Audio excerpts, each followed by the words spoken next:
उज्जैन न सिर्फ अपने विश्व प्रसिद्ध मंदिरों के लिए जाना जाता है, बल्कि यहाँ कई ऐसे रहस्यमय स्थान भी हैं जो लोगों को बरबसी अपनी ओर खींचते हैं। नमस्कार, पहुंचा हूँ उज्जैन में राजा भर्तृहरि जी की गुफा पर।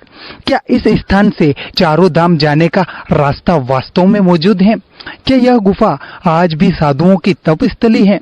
क्या यहाँ पर आज भी एक धोनी है जिसकी राख हमेशा गर्म रहती है? आज उज्जैन दर्शन के इस एपिसोड में हम राजा भर्तृहरि जी की गुफा को पूरी जानकारी के साथ देखने वाले हैं।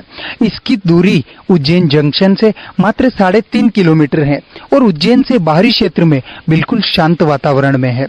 जी हाँ, इस जगह को लेकर कई अनोखे किस्से और कहानियां भी प्रचलित है, जिन्हें इस एपिसोड में हम पूरी जानकारी के साथ देखने वाले हैं। इस वीडियो को अंत तक जरूर देखिएगा।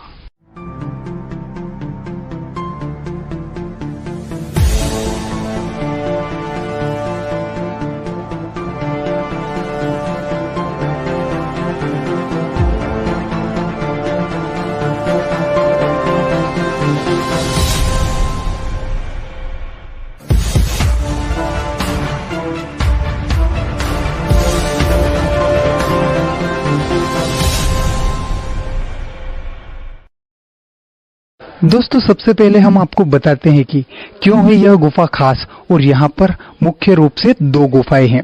नंबर 1 पर आप आगे देख सकते हैं राजा भर्तृहरि जी की, व नंबर 2 पर उनके भांजे राजा गोपीचंद जी की तपस्थली है। काले पत्थरों व मिट्टी से बनी हुई इन गुफाओं में अंदर जाने के मार्ग काफी संकरे हैं।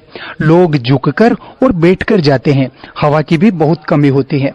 कोई भी व्यक्ति इन गुफाओं में ज्यादा समय तक नहीं रह सकता और खास तो गर्मी में गुफा में दर्शन करना बहुत कठिन हो जाता है। साथियों, यहाँ पर ऐसी मान्यता है कि 2500 वर्ष पहले गोरखनाथ जी ने व बाद में राजा भर्तृहरि जी ने 12 वर्ष तक इन्हीं गुफाओं में तपस्या की थी। वह पुराने समय में इस गुफा में उस आगे वाली गुफा से 4 धाम जाने के रास्ते भी निकलते थे। चलिए सबसे पहले प्रवेश करते हैं राजा भर्तृहरि जी की गुफा में और उसके बाद प्रवेश करते हैं गोपीचंद जी की गुफा नंबर 2 में और अंदर जाके आपको सारी हर एक चीज बताते हैं। सबसे पहले हमें इसके अंदर प्रवेश करना होता है। चलिए गुफा को देखते हुए हम भर्तृहरि की कहानी भी खंगाल लेते हैं। दोस्तों, ये गुफा में जाने का रास्ता है। हम सभी अभी ऊपर खड़े हैं, हमें और नीचे जाना होता है। वहाँ पर महायोगी मत्स्येंद्र जी नाथ जी का मंदिर है। चलिए हम आपको ये भी दर्शन कराते हैं।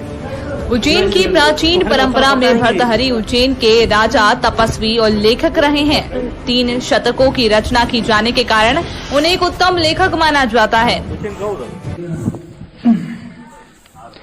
उसके बाद दोस्तों हमें यहाँ पर नीचे उतरना होगा। काफी संकरी सीढ़ियां हैं और बहुत ही सावधानी से जाना होता है।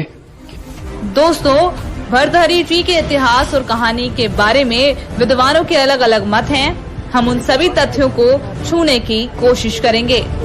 विक्रम संवत के अनुसार आज से लगभग 2280 वर्ष पूर्व उज्जैन के परम प्रतापी राजा हुए थे। विक्रमादित्य और विक्रमादित्य के पिता महाराज गंधर्वसेन थे। गंधर्वसेन की 2 पत्नियां थीं, जिनमें से एक पत्नी के पुत्र थे विक्रमादित्य और दूसरी पत्नी के पुत्र थे भर्तृहरि। उनके पिता गंधर्वसेन की मृत्यु के बाद उज्जैन के संपूर्ण राजपाट भर्तृहरि को प्राप्त हुआ, क्योंकि वो विक्रमादित्य से बड़े थे। वे धर्म और नीति शास्त्र के ज्ञाता थे। सब कुछ खुशहाल चल रहा था। फिर वो अचानक सन्यासी कैसे बन गए और इस गुफा में तपस्या क्यों करने लगे? इसके लिए भी कई किंवदंतियां प्रचलित हैं।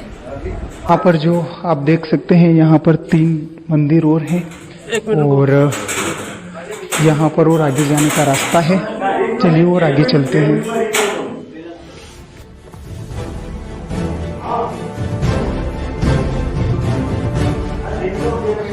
दोस्तों, आप देख सकते हैं ये है 4 धाम जाने का रास्ता। यहाँ से प्राचीन समय में जो भी तपस्या करते थे वो लोग इसके अंदर से 4 धाम जाते थे। आप आगे देख सकते हैं एक छोटा सा रास्ता है जो 4 धाम को जाता है। चलिए मैं कैमरामैन से कहना चाहूंगा थोड़ा और आगे जाके हमें बताएं। राजा भर्तृहरि की 2 पत्नियां भी उनके अलावा भी उन्होंने तीसरा विवाह किया पिंगला से, क्योंकि पिंगला बहुत ही सुंदर थी। इसलिए राजा भर्तृहरि उस पर अत्यधिक मोहित हो गए। और पत्नी मोह में अपने कर्तव्य को भी भूल गए। ऐसे में उनके राज्य उज्जैन में एक तपस्वी गुरु का गोरखनाथ का आगमन हुआ और राजा के दरबार में पहुंचे। इस पर राजा भर्तहरि ने गोरखनाथ जी का उचित आदर सत्कार किया। इससे गुरु अत्यंत प्रसन्न हुए और राजा भर्तहरि को एक फल देकर कहा कि आप सदैव जवान बने रहेंगे, कभी बुढ़ापा नहीं आएगा, हमेशा सुंदरता बनी रहेगी। ये कहकर गोरखनाथ जी वहां से चले गए। उसके बाद भर्तहरि ने सोचा कि उन्हें जवानी और सुंदरता को कोई आवश्यकता नहीं है और वे फल उन्होंने अपनी प्रिय तीसरी पत्नी पिंगला को दे दिया। अब यहाँ से कहानी में एक मोड़ आता है। रानी पिंगला उनके पति भर्तहरि पर नहीं बल्कि उनके राज्य के एक कोतवाल पर मोहित थी। इस बात को राजा नहीं जानते थे और वहीं फल रानी पिंगला ने उस कोतवाल को दे दिया ताकि वे पूरी उम्र सदैव जवान और सुंदर बना रहे। लेकिन वे कोतवाल रानी पिंगला से नहीं बल्कि एक वैश्य से प्रेम करता था और वहीं फल उसने उस वैश्य को दे दिया। इस कहानी में वैश्य एक समझदार प्रकृति का पात्र है। उसने सोचा इस फल की मुझे कोई आवश्यकता नहीं है, ये फल मुझे राजा को दे देना चाहिए ताकि वे लंबे समय तक जवान रहेंगे और प्रजा का पालन पोषण करते रहेंगे। यही सोचकर वे चमत्कारी फल उसने राजा भर्तहरि को दे दिया। वे फल देकर राजा चौकन्ने से रह गए। उन्होंने वैश्य से पूछा कि फल कहाँ से आया, तो उसने कोतवाल का नाम लिया। फिर कोतवाल से पूछा तो उसने रानी पिंगला का नाम लिया। सारी सच्चाई मालूम हुई तो वे समझ गए कि उनके साथ धोखा हुआ है और इससे उनके मन में वैराग्य उत्पन्न हो गया और उन्होंने अपना संपूर्ण राजपाट अपने छोटे भाई विक्रमादित्य को सौंप दिया और गुफा में आ गए। यहीं पर उन्होंने 12 वर्षों तक लगातार तपस्या की। दोस्तों, आपने देखा कि हमने भर्तहरि जी की गुफा के अंदर प्रवेश किया। काफी गर्मी है और सांस लेने में भी परेशानी हो रही थी। वहाँ पर कई छोटे छोटे मंदिर है जहाँ अगरबत्ती का धूप किया हुआ था तो धुआं भी हो रहा था। चलिए अब हम प्रवेश करते हैं गोपीचंद जी की गुफा नंबर 2 में। एक मिनट रुको। वही राजा भर्तहरि के तपस्वी बनने के पीछे एक और कहानी प्रचलित है जो कि इसके बिल्कुल विपरीत है।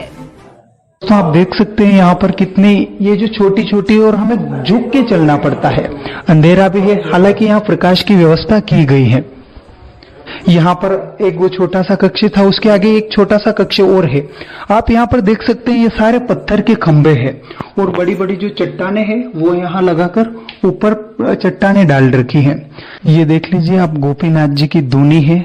यहाँ पर दर्शन कर लेते हैं हम। चलिए अब और आगे चलते हैं। दोस्तों, यहाँ पर रुक नहीं सकते, हम बैठ नहीं सकते क्योंकि अभी तो यहाँ पर पब्लिक नहीं है क्योंकि हम सवेरे सवेरे ही आ गए हैं। लेकिन दिन में और शाम के समय यहाँ पर बहुत सारी भीड़ होती है, इसलिए हमें जल्दी जल्दी दर्शन करके निकलना होता है। आइए,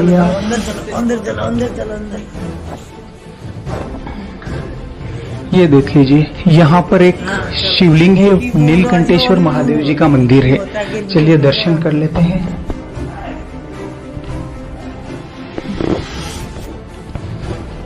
दोस्तों, मैं यही कहूंगा आप भी यहाँ आइएगा, घूमिएगा और महात्माओं के दर्शनों को करिएगा, बहुत अच्छा लगता है। हालांकि यहाँ पर हमें बहुत पसीना हो रहा है। ये गुफा भर्तहरि जी की गुफा जी थोड़ी ऊंचाई पर है, वो ज्यादा गहरी है, यानी यहाँ पर इतनी तकलीफ होती है आपको। कभी आप सतर्क नहीं रहे तो आपका सिर ऊपर टकरा जाएगा और पूरा पसीना पसीना हो गए हम। आप यहाँ देख सकते हैं और यहाँ कैमरास लगे हुए। जिसमें बताया गया कि भर्तहरि की पत्नी पिंगला उनसे बेहद प्रेम करती थी। एक दिन राजा जंगल में शिकार करने गए थे। वहां उन्होंने देखा कि एक पत्नी ने अपने मृत पति